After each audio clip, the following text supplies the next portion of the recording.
would have happened if Oswald had not been captured and identified as an active communist who was in direct contact with party headquarters in New York City. Undoubtedly, the liberal element would be blaming this tragedy on conservative Americans to this day. And even after Oswald was captured and identified as a Moscow-associated communist, there were those who insisted that any who had opposed the president during his term of high office was guilty of the same spirit of hate as that which led to the president's death. This line of thinking was expressed by a number of prominent persons through the press, radio, and TV. To me, it was incomprehensible. To equate Oswald's hate and homicidal bitterness with patriotic Americans who happened to oppose some of the policies of the president's administration was the height of distorted and fallacious thinking. The American people can respect their president, pray for their president, even have a strong affection for him, and still have an honest difference of opinion as to the merits of some of his programs. Another recent development has been the call for national unity. I believe there needs to be unity in our land, but it must not be a blind, senseless, irresponsible unity. It should not be a unity just for the sake of unity. It needs to be a unity built on sound principles. We Americans have strayed far from sound principles, morally, constitutionally, and historically. It has been getting us into a quagmire of trouble all over the world, and especially here at home.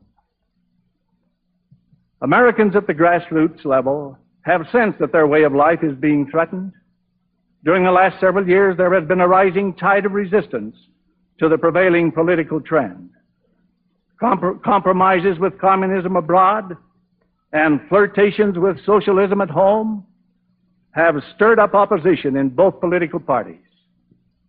If this has led to disunity, then by all means let us return to a program of sound constitutional principles on which we can unite. There would be no virtue in calling for unity to support certain legislation if the majority of Americans were opposed to it. And the fact that both Democrats and Republicans in Congress have at times resisted certain legislation shows that the executive branch of the government may get out of step with the people. I believe the American people know what they want. It would appear that the people want their civil rights safeguarded, but not a destruction of states' rights. The farmers want opportunity for reasonable income security, but not agricultural dictatorship security. Parents want better school for their children, but not a federal subsidy leading to control of the teachings and textbooks as well as the ideologies of the children. People want sound pay-as-you-go spending with a balanced budget, not reckless spending and tax cuts with an unbalanced budget. If there is a need for urban renewal, people want it under local direction, not under the red tape of Washington bureaus armed with confiscatory powers over property. People want the development of power dams, but not the strangulation of privately owned power companies, which have proven far more efficient and economical than utilities run by the government. In other words, there are some legitimate functions and services which the federal government can and should provide. But those who want the federal power to exceed the authority delegated to it by the Constitution will be resisted both by Democrats and Republicans. This is what is happening in some limited areas today. May the trend increase.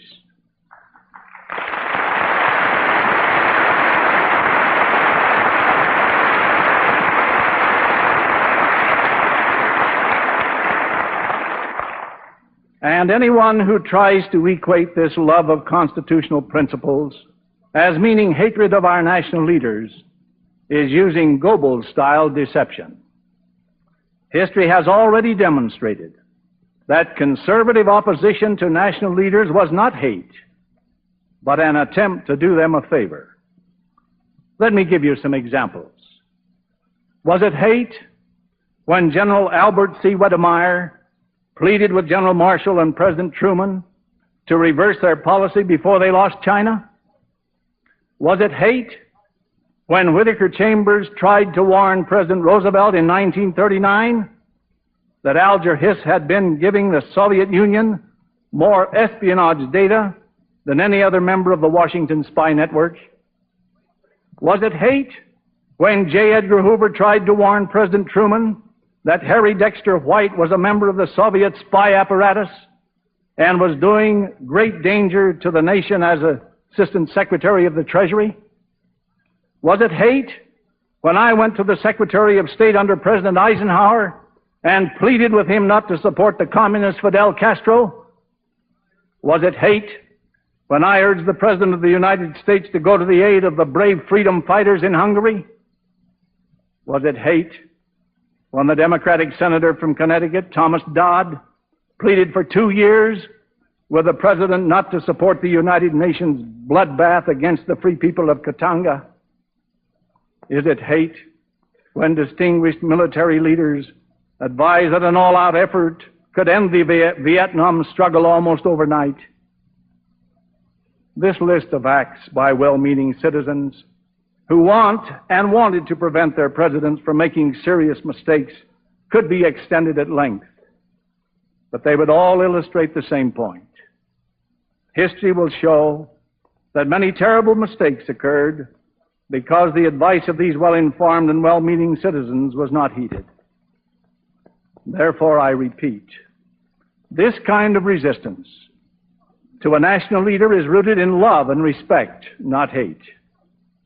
Regardless of which political party is in power, you do not want to see your president make a serious blunder. You don't want him to lose China. You don't want him to allow the enemy agents to make fools of us. You don't want him to lose Cuba. You don't want him to suffer the humiliation of a Bay of Pigs disaster, or allow a Soviet Gibraltar to be built 90 miles from our shores. Every one of these events, which have been so disastrous and which have destroyed freedom for hundreds of millions of our allies, could have been prevented.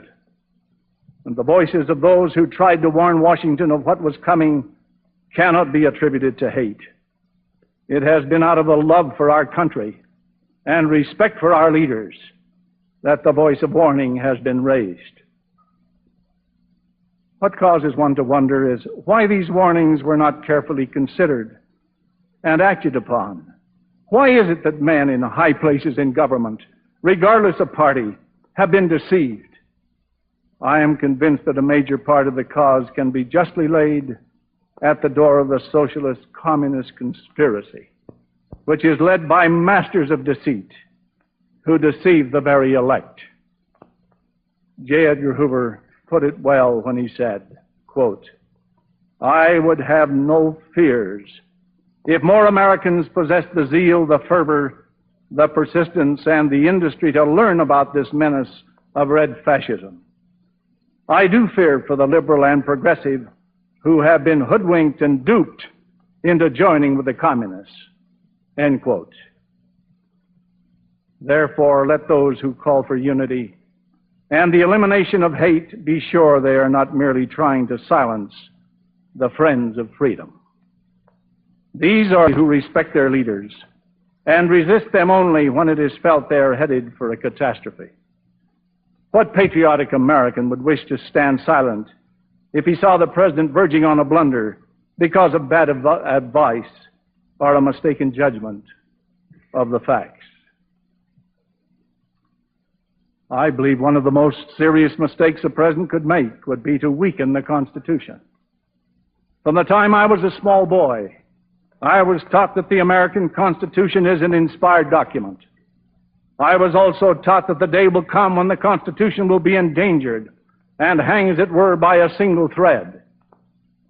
I was taught that we should study the Constitution, preserve its principles, and defend it against any who would destroy it.